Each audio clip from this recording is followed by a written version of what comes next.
What's up, Barnhill family, and welcome back to your home for all things combat sports. Yo. So, guys, today we're going to break down the next pay-per-view main event, Ilia Topuria versus Charles Oliveira for the vacant 155 title. And, Nick, I'm really excited for this one, right? Oh, yeah. So the general consensus is that Ilia is going to win this fight, and he's going to win by knockout. And that may ultimately be what I predict when we do our final predictions video, but I feel like Bronx is not getting the due credit that he deserves, and a lot of people are brushing him over as if to say Charles Oliveira has no way of winning this fight. And I don't see it as that. So I want to talk about keys to victory for both people, but it's easy to sit here and talk about Ilia's boxing and Ilia's grappling defense, and because we know Charles is really good with the submission and his power, and the fact that Charles is a little bit older in his career and his chin is not as durable anymore.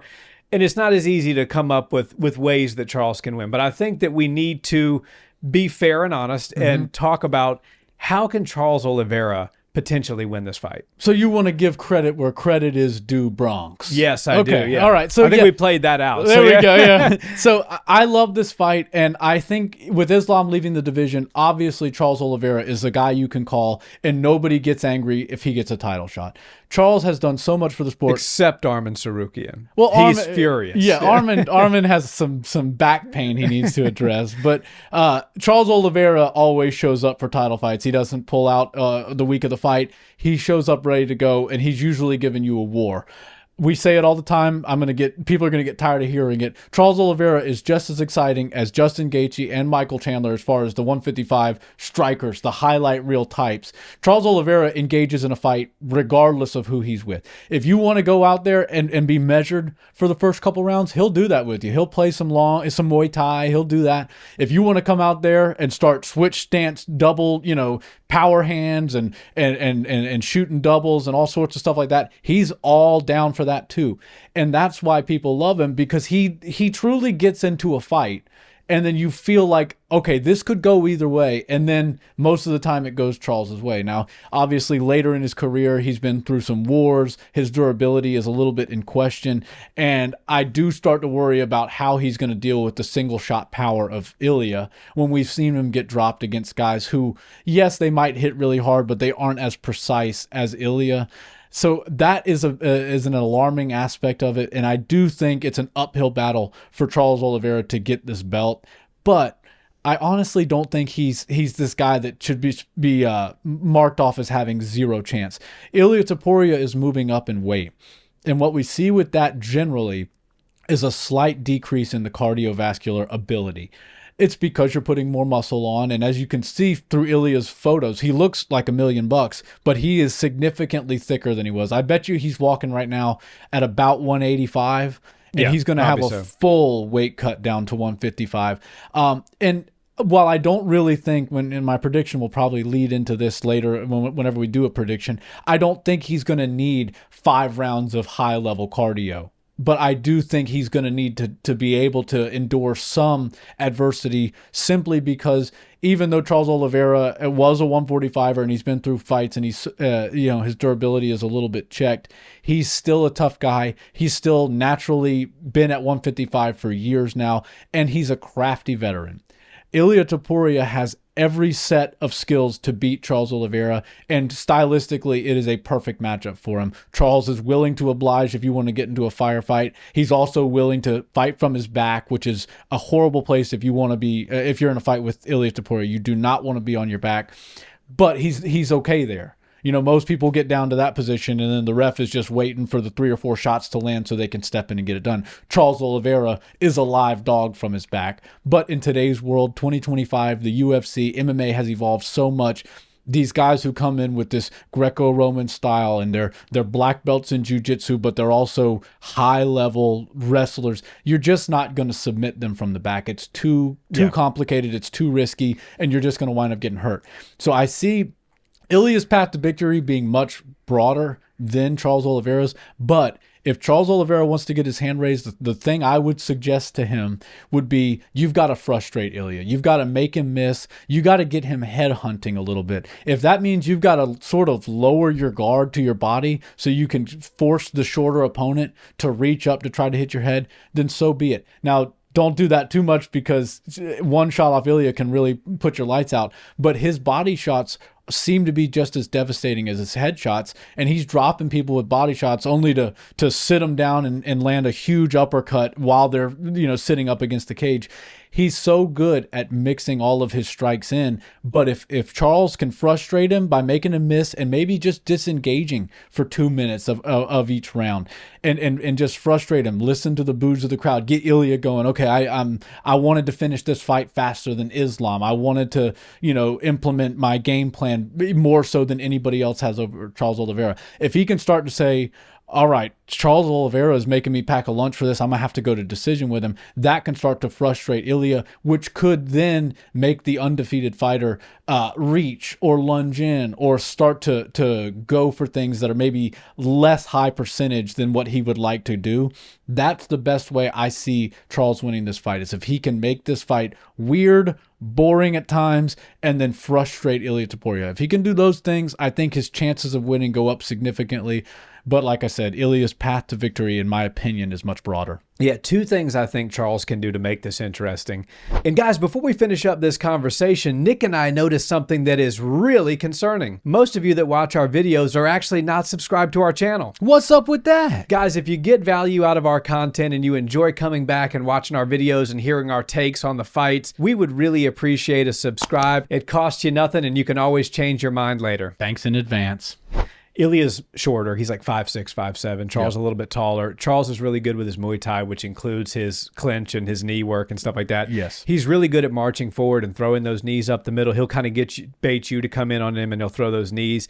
So the height difference could set up some nice knees and uppercuts there, and also the clinch work, because Charles is good there as well.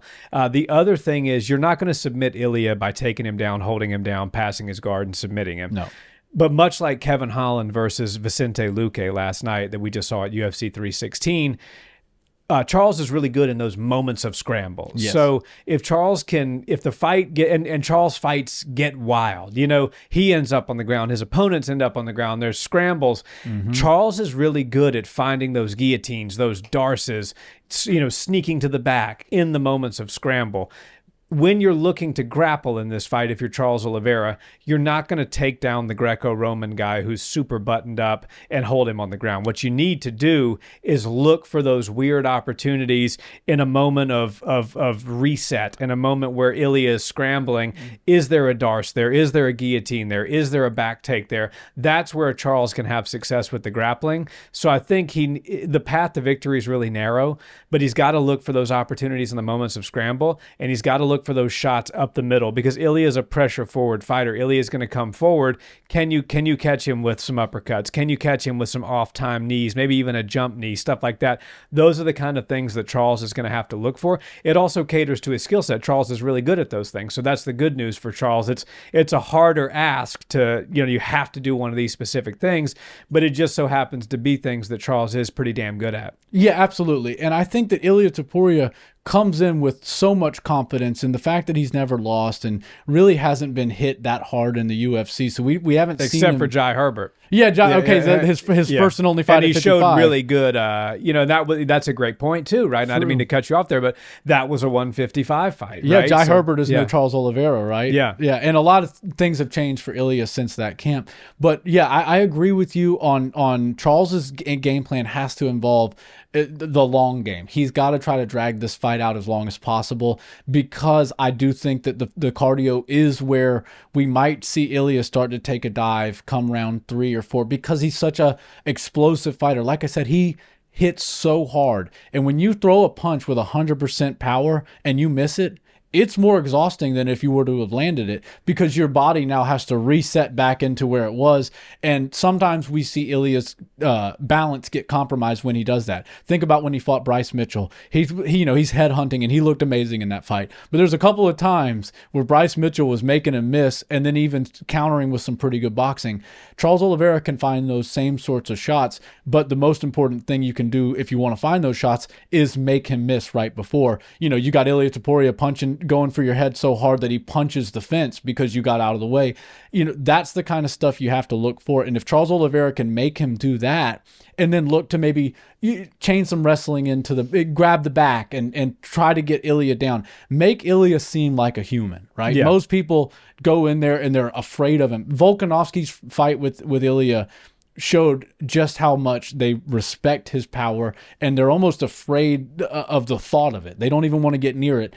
So Charles Oliveira has to be willing to sit inside the fire just long enough to wait for Ilia to start teeing off, but your defense has to be buttoned up, because if not, you're going to go right to sleep. But I think if Charles Oliveira can stay in those pockets and keep some clean stuff coming straight down the middle, 1s and 2s primarily. The knee, I like that you said he could throw something up the middle and uppercut, but honestly, he needs to use that range because Ilia's favorite punches are hooks from either side. He throws them really hard, and also uppercuts.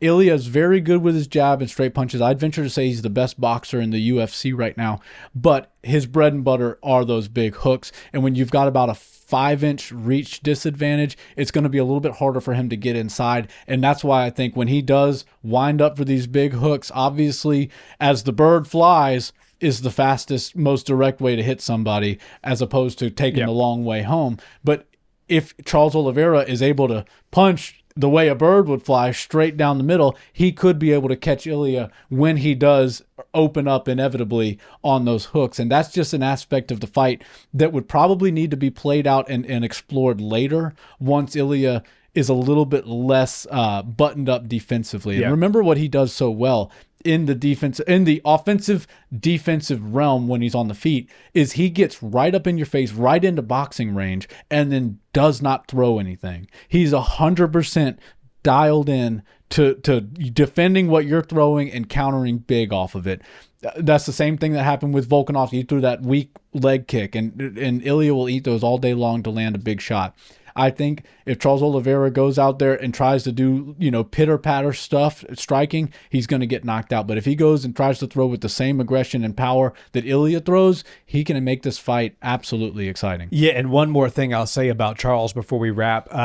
Teeps and push and like hard front kicks to the body. Yes. Because the Ilia, as you said, he likes the hook. He needs to come inside. What's very disruptive when people are trying to close range, good teeps to the body, good strong teeps, and really good power front kicks and stuff like that, right to the gut. You know, that can really disrupt a fighter's rhythm. And Ilia is a very rhythmic fighter. He's not a fast, like we saw with Merab and Sean last night, where it's just a million miles a minute. Ilia is a slow fighter, but he doesn't need to be a fast fighter because his output doesn't need to be all that high, because he makes such a statement every time he lands.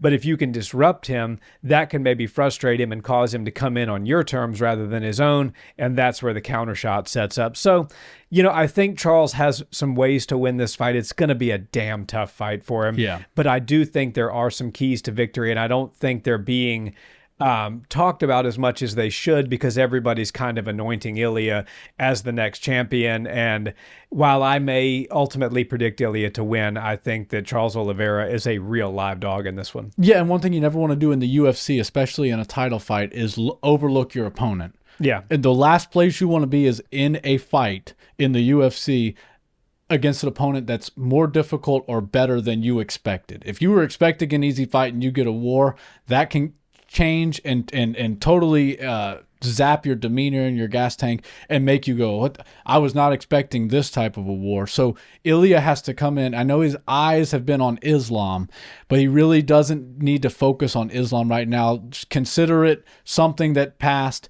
and if you want to get back to it, you're going to have to do some work at 155. No problem. Lock in, focus on these guys. Don't say, I'm going to beat these guys just so I can get to Islam. No. Islam's up. He's now a contender at 170. You're now the favorite to be champion at 155. Run that division. You need to do that. Become undeniable. If Islam keeps doing what he's been doing, but now at 170, Dana will make that fight. But I don't think you should overlook a guy like Charles Oliveira, whose name is all over the history books, who has been battle-tested, has been in fights with very heavy-handed strikers and been able to get his hand raised, also been in the fight with really good submission aces, which Ilia is, even though he hasn't shown a whole lot of that in the UFC yet. And I just think that Charles Oliveira shouldn't be slept on, because even though he's the underdog for good reason, he's always got a shot. Well said.